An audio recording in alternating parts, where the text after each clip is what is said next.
toca debutar con la medalla y el diploma Leyenda Viviente, que es un homenaje que hace el Congreso Argentino de Cirugía y a través de él la Asociación Argentina de Cirugía, cirujanos que se han destacado por su contribución a la cirugía argentina dentro y fuera del país.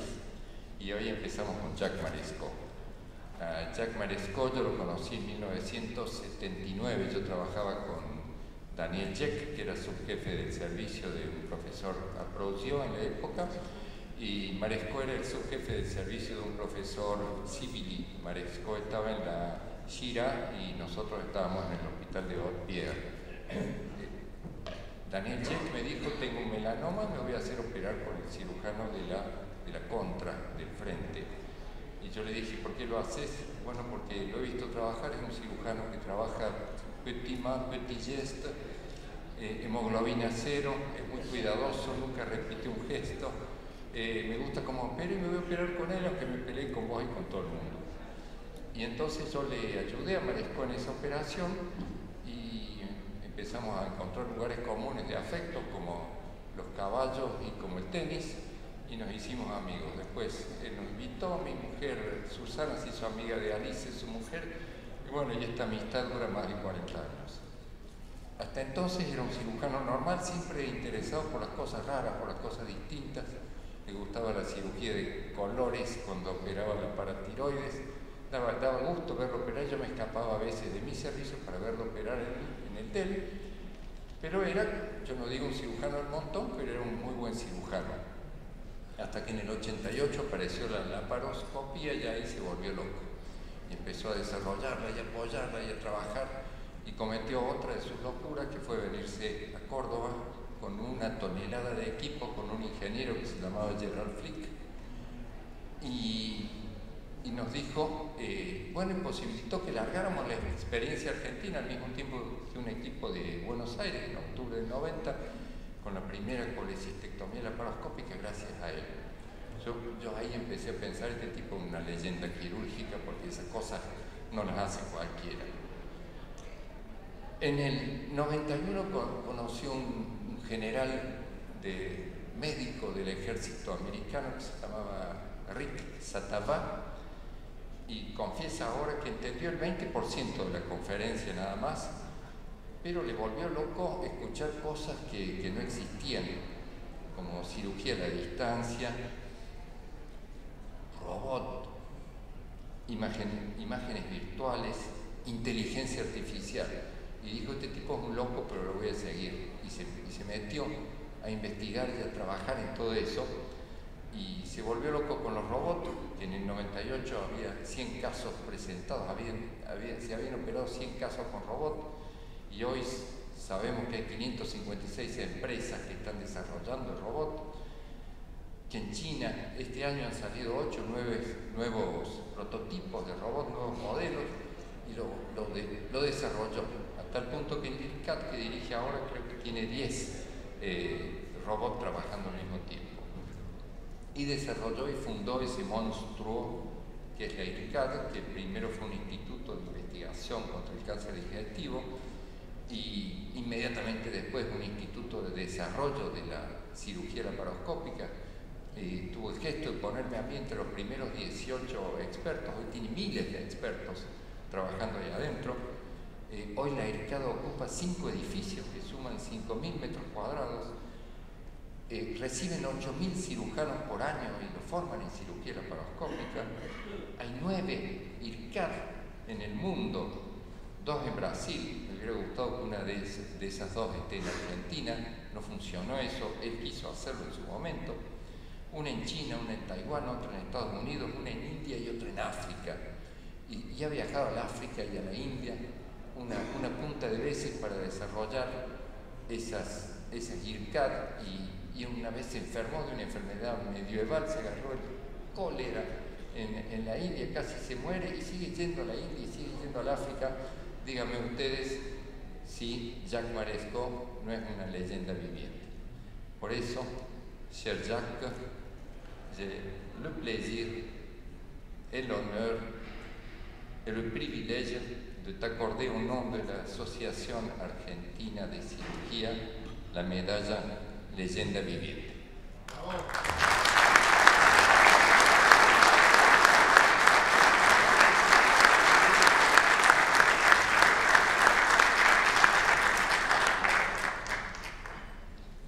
So President Sanzini asked me to give the lecture in English, so I have just to do it. In French, sorry. D'abord un grand merci, Président Pablo Sanzini, et merci d'être venu. Je vais un petit peu vous raconter l'évolution notamment de l'Institut qu'on a créé et de la place énorme depuis les 5 dernières années du développement des outils d'intelligence artificielle au bénéfice de la chirurgie mini-invasive. Alors, juste pour se remémorer un peu l'historique, c'est ce qu'a dit Pablo Sanzini. J'ai considéré que j'étais toujours un chirurgien académique normal, et je pense que chacun d'entre vous, vous avez une fois dans votre vie assisté à une conférence qui vous fait complètement changer votre état d'esprit. Et pour moi, ça a été en 1991, donc vous imaginez, il y a 32 ans. Il y a 32 ans, j'ai écouté cette lecture dont tu parles, de Rick Satara, et vous imaginez qu'à 32 ans, il avait déjà tout dit. Il a expliqué comment le chirurgien allait opérer sur le clone digital de son patient par les algorithmes de réalité virtuelle. Il a parlé de la robotique chirurgicale et de la robotique à distance. Il n'y avait pas de robots chirurgicaux à cette période-là. Et il a parlé de l'intelligence artificielle, alors que tout le monde a l'impression que c'est quelque chose de nouveau. Alors, je suis revenu à Strasbourg, j'ai discuté avec mes collègues, et ayant compris seulement 20% de la lecture, j'ai compris que c'était quand même la chirurgie de demain. Et on a créé cet institut, l'IRCAD. L'IRCAD, qui est un institut maintenant de 15 000 m², on avait un bâtiment, on a 5 bâtiments, qui est totalement dédié à comment peut-on améliorer ou démocratiser la chirurgie mini-invasive par 2 voies. La première, c'est la recherche en informatique, la computer science, et la deuxième, c'est l'éducation.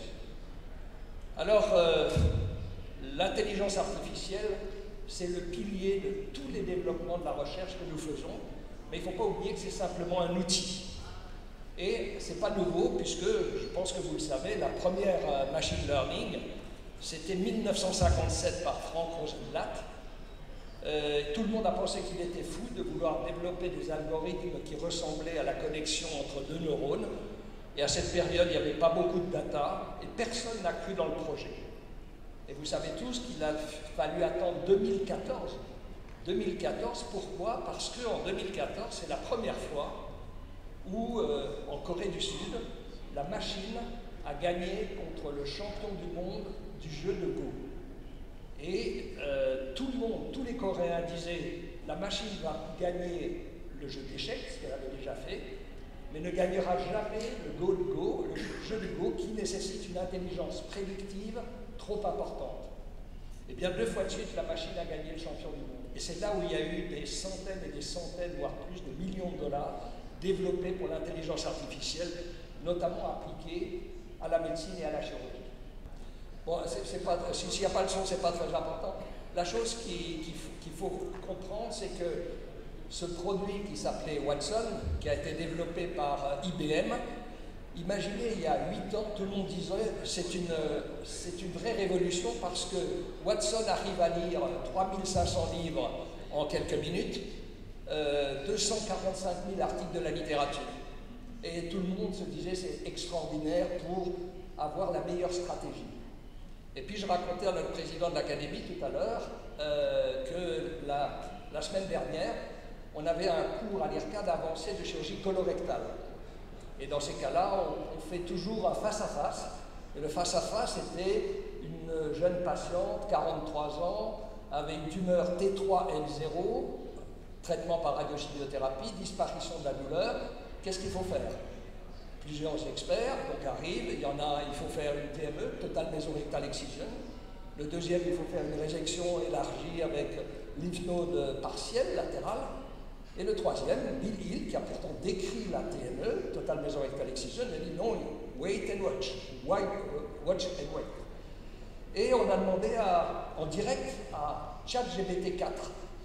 Et donc, en 2 secondes, même pas, en 1 seconde immédiatement après, non seulement il a décrit les 3 possibilités, mais il a expliqué que pour la malade, qui était une jeune malade, sa qualité de vie, etc., les données de la littérature, il fallait faire du watch and wait et surtout ne pas l'opérer. Et surtout ne pas faire une totale mésorectale excision. Et je vais vous raconter aussi tout à l'heure que vous avez sûrement vu dans le Lancet il y a 6 mois, où ChatGPT a été nettement supérieur au diagnostic de 100 médecins, mais surtout, l'analyse du malade a été qu'il avait beaucoup plus d'empathie que le médecin.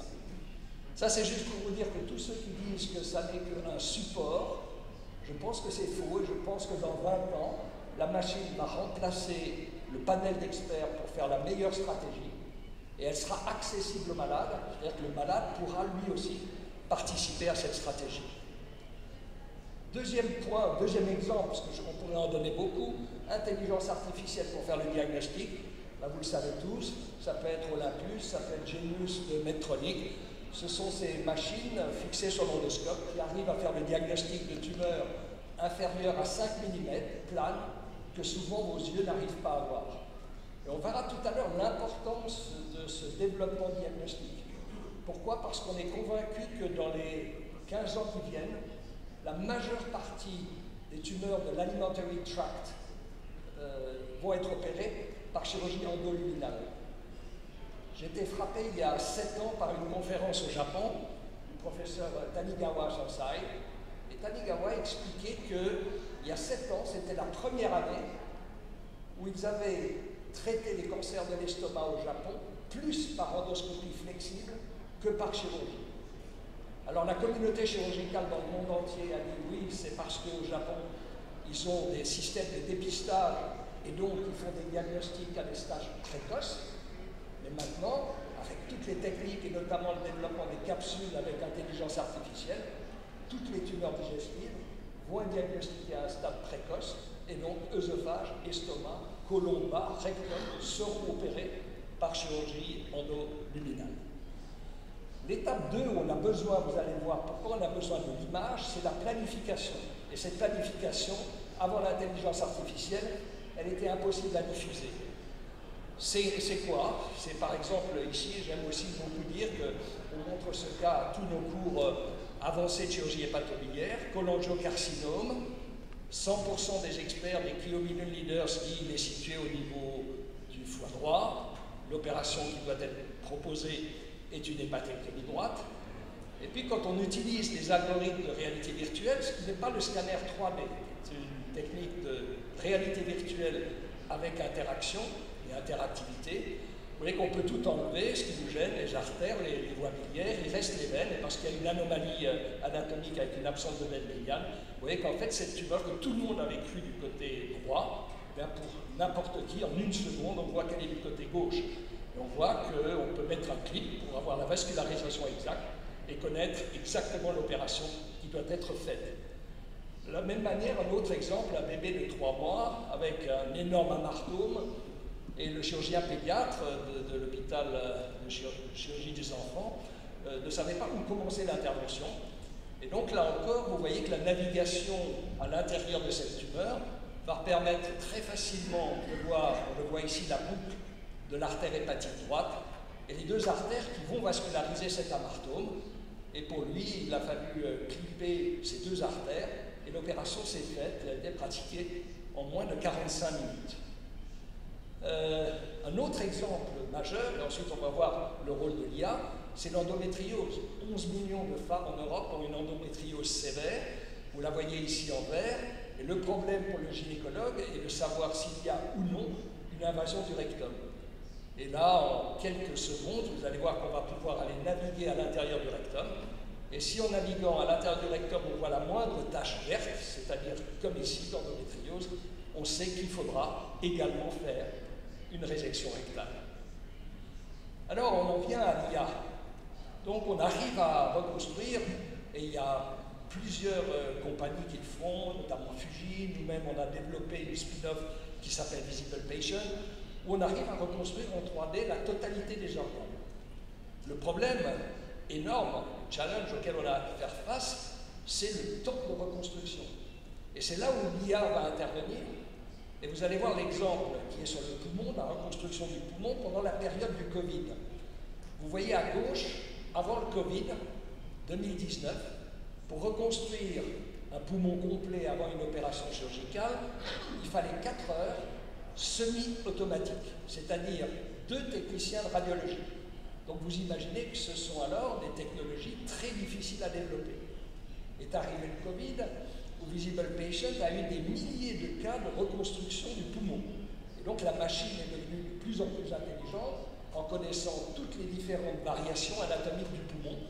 Et vous voyez qu'en un an de 2019 à 2020, on est passé à 9 minutes fully automatique, c'est-à-dire sans intervention humaine, avec 2 brevets, l'un en Europe, l'un aux États-Unis. En 2023, aujourd'hui, on est à 3 minutes totalement automatique. Et donc on sait que dans les 5 années qui viennent, ça sera du real time. Ça veut dire que si votre robot est connecté au PACS de l'hôpital, l'arrivée du scanner dans le robot, vous aurez à appuyer sur un bouton et vous aurez l'image 3D, le clone digital du malade en 3 dimensions, en totalement automatique. Deuxième application aussi, c'est comment l'intelligence artificielle, et je pense que vous connaissez les exemples, va pouvoir permettre d'éviter une complication chirurgicale en analysant mieux que le chirurgien les différents anatomical landmarks. Alors, vous savez, toutes les équipes au monde travaillent sur, et on va vous expliquer pourquoi, sur deux applications. L'une, et on a travaillé dessus depuis plus de 5 ans, c'est comment la machine va comprendre le déroulement d'une cholécystectomie. Alors vous allez me dire c'est une opération simple, mais vous savez tous que chaque année aux États-Unis, vous avez 5000 ou 4500 complications graves après une cholécystectomie. Vous savez aussi que si vous respectez les conclusions de la conférence de consensus japonaise, si vous avez une parfaite dissection de ce qu'on appelle le triangle of safety, vous n'avez plus de complications sévères. Pour la machine, c'est extrêmement facile. Si les annotations ont été faites par un chirurgien senior, ce qui a été le cas chez nous à l'IRCAD, la machine comprend quelle est la parfaite dissection du triangle of safety. Et donc, ça veut dire que si le chirurgien veut continuer une opération, mais n'a pas parfaitement disséqué ce triangle, la machine le comprend, immédiatement, elle lui lance une alarme sur l'écran. Ou si vous opérez avec le robot, la machine le comprend, et immédiatement, quand vous allez vouloir piloter le robot, les effecteurs du robot ne fonctionneront plus. Comme le robot Hugo de Medtronic, qui quand vous regardez votre infirmière, vous ne pouvez plus avancer les instruments, puisque si vous n'êtes pas face à l'écran, le robot ne répond plus. Donc vous vous dites c'est génial et on va pouvoir faire ça pour toutes les interventions, on le fait aussi beaucoup pour la chirurgie bariatrique. Deuxième exemple, c'est le triangle of pain de la cure de hernie. Alors, la cure de hernie, c'est simple, et néanmoins, vous avez des douleurs chroniques qui sont importantes. Et là, c'est aussi très facile pour la machine, de façon automatique, à comprendre exactement les différents éléments de ce triangle of pain. Alors, est-ce que ça peut être appliqué à tout? Ben non, ça ne peut pas être appliqué à tout. Et vous allez comprendre pourquoi. Les 2 exemples que je vous ai montrés, où il y a énormément d'équipes dans le monde qui travaillent dessus, font que la machine, toutes les datas arrivent à la machine qui sont les mêmes que celles que vous voyez. C'est-à-dire, vésicule, c'est toutes les informations de la caméra, hernie, les informations de la caméra, chirurgie bariatrique, informations de la caméra, puisque les organes sont normaux. Maintenant, est-ce que vous pouvez faire la même chose avec un cancer du rectum? Non, non, parce que vous voyez très bien que la caméra, qu'est-ce qu'elle voit? Elle voit de la graisse et un peu de sang. Et elle pourra faire 1000 cancers du rectum, elle verra de la graisse et un peu de sang. Alors que si vous avez fait la reconstruction du rectum en réalité virtuelle avant, et que vous arrivez à faire une superposition des 2 images, dans ce cas-là, vous avancez et vous pouvez imaginer que vous aurez aussi une possibilité. Alors, ensuite, la deuxième étape, c'est la simulation chirurgicale, qui sera sûrement dans le domaine de la chirurgie urologique, dans le domaine de la chirurgie hépatique important. Vous voyez ces 3 métastases d'un cancer colorectal. Et donc, vous pouvez vous amuser avec la machine, ce qui est différent justement du scanner 3D. Le scanner 3D est statique. Et là, vous voyez que vous avez pu proposer les segmentectomies adéquates pour le foie gauche. Ensuite, à droite, vous voulez aller faire une radiofréquence ou une cryoablation. Donc, vous voyez que vous pouvez prendre l'aiguille virtuelle et, ayant pris cette aiguille virtuelle, vous pouvez aller voir le meilleur trajet de façon à aller être au centre de la tumeur et la détruire. De la même manière, vous voyez que vous pouvez prendre l'optique virtuelle et à gauche, vous voyez notamment en transparence ce que vous allez voir le jour de l'opération, c'est-à-dire le lendemain ou quelques jours après. Ça, c'est la simulation. Et vous savez qu'avec la puissance des ordinateurs, ce geste de simulation préopératoire va être tellement réaliste qu'un jour, le chirurgien aura des difficultés à savoir s'il opère le réel malade ou s'il opère le clone digital de ce malade.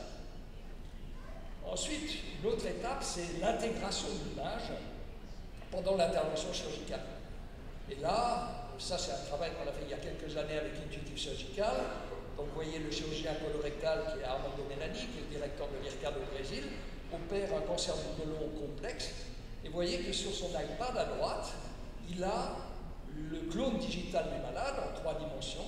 Et quand il regarde, il n'a pas besoin de regarder à l'extérieur. Quand il est immergé dans la partie maître du robot, il voit les deux images. En haut, l'image donnée par la caméra. En bas, l'image donnée par la réalité virtuelle. Ça n'est pas une superposition. C'est juste un peu comme un GPS dans une voiture. C'est-à-dire, ça vous donne les différents landmarks. Je vais juste remettre... Oui, c'est pas grave. Et ensuite, l'autre chose qu'on voudrait faire, c'est ce que je vous ai expliqué, la fusion. La fusion des deux images. Et ça, c'est extrêmement difficile. On a commencé à faire ça sur les glandes surrénales il y a plus de 15 ans. On avait 200 cas de surrénalectomie avec réalité augmentée. Mais pourquoi? Parce que dans la zone rétropéritonéale, ça bouge très peu. Le rein, par exemple, bouge très peu avec l'insufflation ou avec la respiration.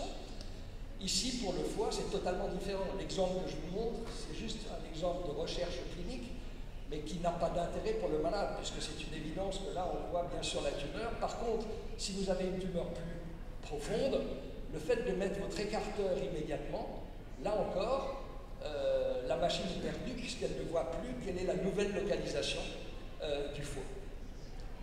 Un mot sur l'importance de l'intelligence artificielle et de la chirurgie endoluminale, et qui va être robotisée, comme je vous l'ai dit.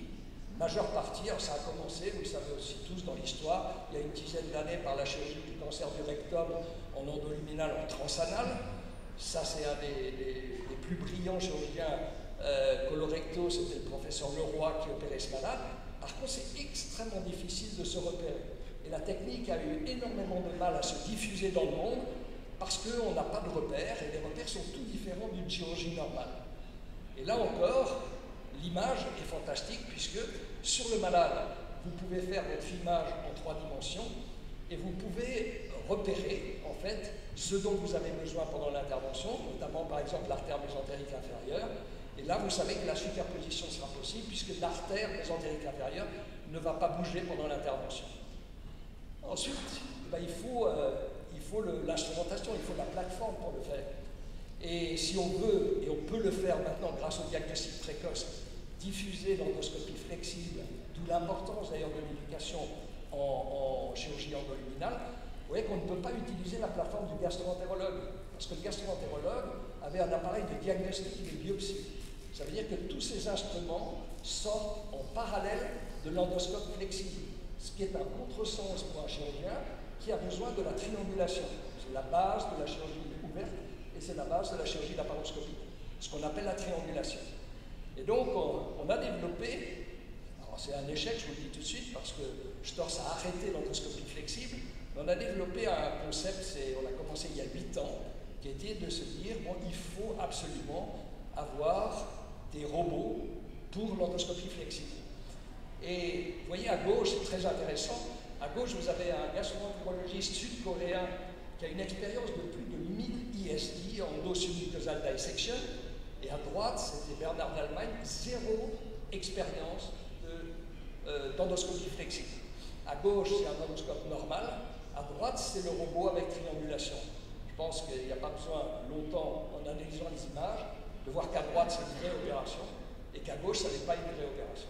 C'était beaucoup plus rapide à droite, moins de complications, ça a été publié. Et donc, Storz a arrêté l'endoscopie flexible, Mais vous voyez apparaître sur le marché plusieurs startups, Momentis, Endomaster à Hong Kong et EndoQuest. EndoQuest, je vais vraiment vous le montrer parce que ça date de 15 jours. C'est le professeur Xavier Zerra-Arrassis de Barcelone, qui est un expert en chirurgie transanale, zéro expérience d'endoscopie flexible.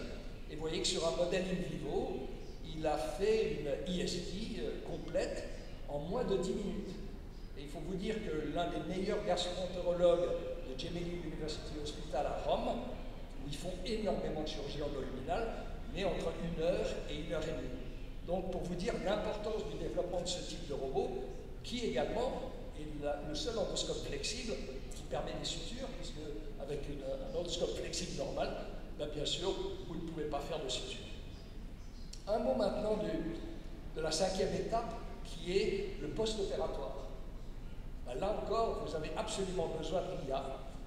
Alors on a réussi à séduire une start-up américaine qui s'appelle RDS, qui a été fondée en Californie il y a 6 ans, qui nous a rejoint à Strasbourg.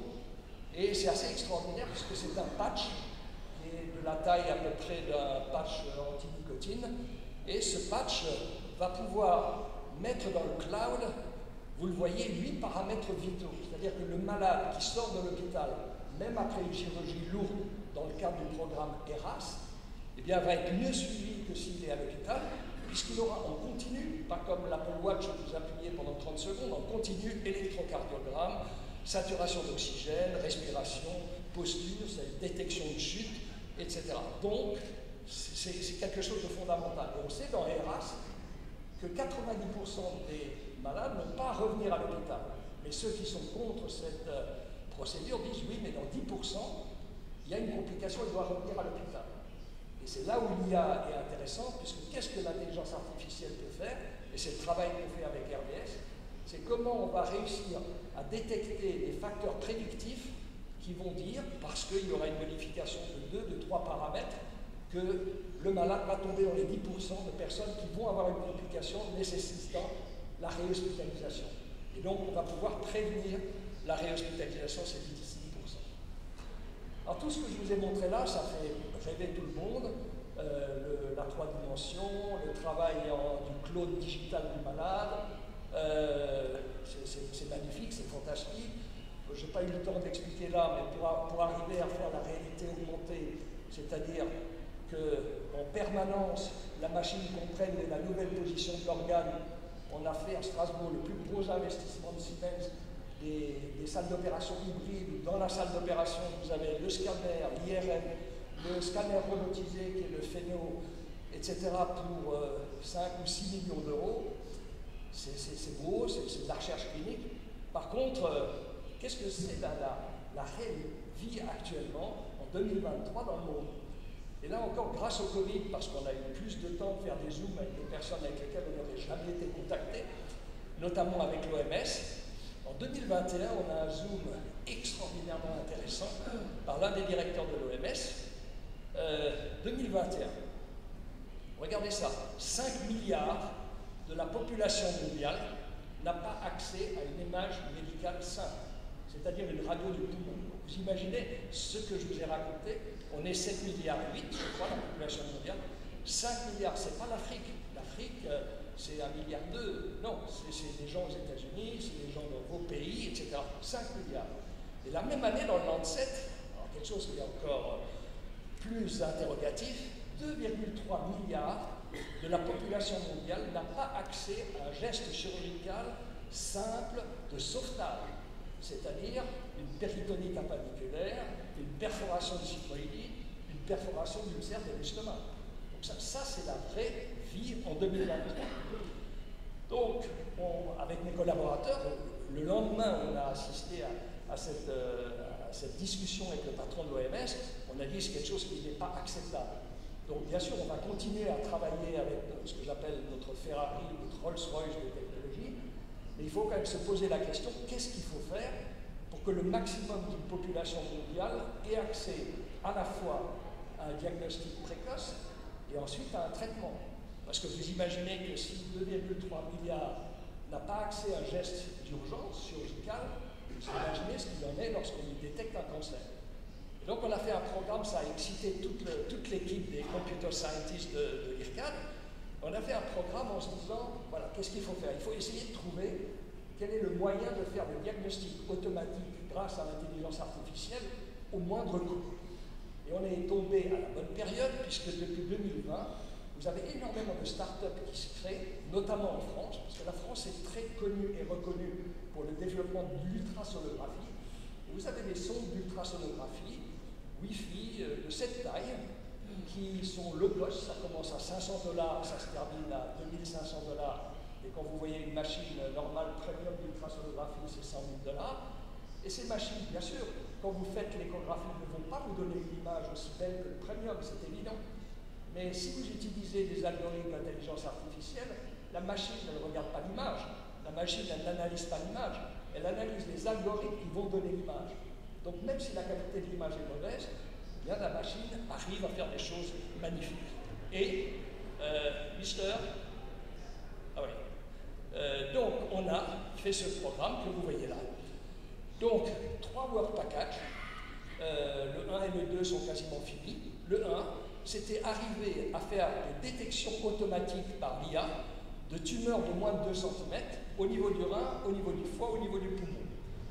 Deuxième partie, ça c'est fait, ça a été fait en 14 mois, donc si vous voyez que bon, avec une équipe de radiologues intéressants, on est un radiologue privé, parce que les radiologues universitaires, je pense qu'inconsciemment se sont dit que la machine allait bientôt les remplacer. Donc en fait, c'est les radiologues privés qui ont travaillé avec nous. Et la deuxième étape, elle est finie aussi, c'est de se dire si on veut traiter ces tumeurs, puisque si on diagnostique une tumeur de petite taille, on n'a pas besoin, surtout dans ces pays, de l'opérer, on peut la détruire par le chaud ou par le froid. Mais pour la détruire par le chaud ou par le froid, c'est très compliqué puisque la majeure partie des cliniciens, radiologues ou chirurgiens, ont du mal à implanter une aiguille au centre d'une tumeur sur une image 2D. Donc il fallait faire une transformation de cette image low cost 2D de mauvaise qualité en image 3D. Et donc c'est là où vous allez voir, ça c'est un exemple qui est fait sur le mannequin, mais toutes les données sont réelles à partir du patient. Donc vous voyez qu'avec ces sondes low cost, diagnostic automatique, non pas cancer ou pas cancer, mais de tumeur, de masse ou de kyste. Et ensuite, bien sûr, il faut que vous fassiez la biopsie. Là encore, pour faire la biopsie, il faut une reconstruction 3D. Si vous faites à la main votre échographie, c'est extrêmement difficile puisque la pression ne va pas être la même et vous n'allez pas être toujours au même endroit. Et donc là encore, vous avez des robots tout à fait low cost, qui sont des robots découlés de l'industrie, notamment automobile. Et vous voyez qu'avec ce robot vraiment low cost, vous arrivez à faire une acquisition d'images parfaite de 150 images par seconde. Et si vous avez cette acquisition, vous pouvez en temps réel, alors bien sûr ça n'a pas encore la qualité des images que je vous ai montrées à partir du scanner, mais vous arrivez en temps réel à avoir l'imagerie en 3 dimensions. Et si vous l'avez en 3 dimensions, ça veut dire que vous avez un repérage bien sûr beaucoup plus facile. Alors pour terminer, je voudrais vous dire que bon, la France est un petit pays, hein, mais tous les pays sont des petits pays. Et moi j'avais été frappé en visitant Dassault. Dassault, vous connaissez sûrement, c'est cette grosse entreprise qui fait du jet privé, qui fait des avions de guerre. Et pour aller plus vite, ils avaient décidé, c'était il y a 8 ans ou 10 ans, pour faire le dernier Falcon, en fait de faire une globalisation, c'est-à-dire de prendre une cinquantaine d'ingénieurs dans chaque pays, de façon à travailler 24 heures sur 24. Et ils ont pris 2 ans d'avance pour mettre sur le marché leur Falcon. Et donc, on a visité, parce que notre préfet de région a été l'ancien directeur de cabinet du ministre de la Défense, on a visité, et ça m'a vraiment donné l'idée de se dire, mais oui, c'est évident qu'il faut mettre tous ces efforts, il faut les mettre en commun pour aller plus vite. D'où la naissance de la globalisation de l'IRCAD, pas seulement pour le training, bien sûr pour le training, puisqu'on ne peut pas former, on forme à Strasbourg actuellement 8000 chirurgiens par an, qui viennent de 142 pays différents. Donc vous pouvez vous imaginer qu'il y a une demande là. Donc maintenant, là vous allez voir 9 IRCAD. On a commencé par un IRCAD à Taïwan, ensuite 2 au Brésil, Sao Paulo et Rio de Janeiro, ensuite en Afrique, ensuite au Liban, ensuite en Chine et puis aux États-Unis. Et ce qui est génial, c'est que c'est exactement le même concept que l'IRCAD France, c'est-à-dire qu'ici à Taïwan, très grosse équipe, et vous savez qu'à Taïwan, ils ont aussi un institut d'intelligence artificielle avec 2500 ingénieurs qui s'appelle l'ITRI. Et donc, l'IRCAD Taïwan, on a récupéré des brillants, donc on fait également tous nos projets là-bas. En Amérique latine, mon premier souhait avait été Buenos Aires, Pablo Sanzini le sait, avec Mme Ford-Tabat qui avait accepté de donner 7 millions de dollars, je me souviens, puis le projet ne s'est pas fait, je ne sais pas pourquoi, du coup il a été fait au Brésil. Donc au Brésil, il a été fait à la fois à Barretos dans l'état de Sao Paulo, à Rio, où là aussi il y a une très grosse équipe de recherche parce qu'ils ont vraiment une recherche clinique par un nombre de malades extrêmement important. Au Liban, à Beyrouth, en Afrique, le plus gros, alors ça va vous paraître surprenant, le plus gros IRCAD est dans le pays le plus petit d'Afrique, le Rwanda, 7 millions d'habitants. Quand vous voyez autour, il y a 600, 700 millions d'habitants. Alors pourquoi? Parce que d'abord, il y a un chef d'État qui est visionnaire, parce qu'ils ont les deux plus grosses universités au monde de computer science et d'intelligence artificielle. Ils ont la filiale de Carnegie Mellon University de Pittsburgh, qui est la numéro 1 dans le monde. Ils ont les mêmes professeurs, ils sortent les mêmes génies d'informatique. Et ils ont AIMS, African Institute of Mathematical and Science, 5500 candidats, 200 postes. Donc vous imaginez la sélection. Et nos 3 directeurs de recherche de l'IRCAD, tous les ans, vont là-bas pour les recruter parce que, bien sûr, il y a un problème économique, que le prix, le salaire, même si c'est le salaire le plus haut qu'on peut proposer, n'a rien à voir avec les salaires qu'on doit payer en Europe. Ça, c'est une des raisons. La deuxième raison, c'est qu'il est très difficile en Europe de trouver des très bons ingénieurs, développeurs et chercheurs en intelligence artificielle dans le domaine académique, parce que vous imaginez qu'ils vont tous partir chez Google, chez IBM, chez Facebook, etc., où les salaires sont de 200 à 300 000 $ par an, ce qui est absolument incompatible avec les salaires qu'on peut proposer. Donc ça, c'est l'IRCAD Africa, qui est vraiment le plus beau, où ils en font un gros cluster, ils le transforment en ce qu'ils appellent le Kigali City, Health City. Et ça, c'était le tout début, ce film date de 3 ans qu'on a commencé à les recruter. Donc c'est vraiment des petits génies africains. Et c'est la même équipe, c'est-à-dire que ce n'est pas des équipes différentes, c'est l'équipe qui travaille sur tout ce que je vous ai montré tout à l'heure.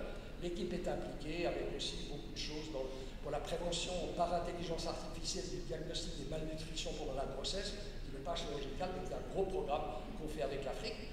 Ensuite, l'IRCAD Chine, qui est à Wuxi, c'est un deal qu'on a avec les Sud-Coréens.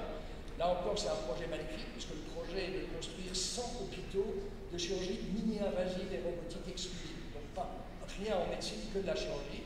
Et là, l'IRCAD est terminé au point de vue construction extérieure et va ouvrir au mois d'avril.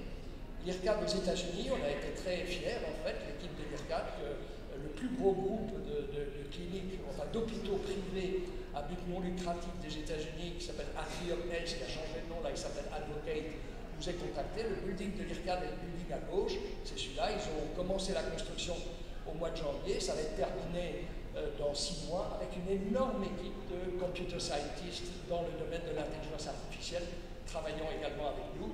Et finalement, il y a 3 ou 4 semaines, on a signé, là aussi, vous savez combien ils sont forts en Inde, pour avoir aussi un IRCAD qui va être construit là. Et vraiment un mot pour vous dire la différence entre l'Europe et des pays comme ça, les pays asiatiques.